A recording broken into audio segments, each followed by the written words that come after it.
மானம் குறையும் இன்னு மாசு படியும் இன்னு வீணா கதை முடிஞ்சு போச்சு.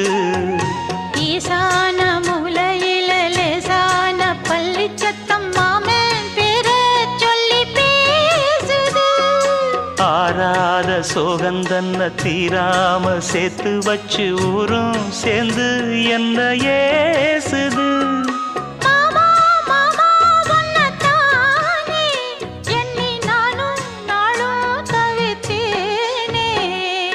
கூண்டுக்குள்ள என்ன வச்சு கூடி நின்ன ஊற விட்டு கூண்டுக்குள்ள போனதென்ன கோலக்கிளி.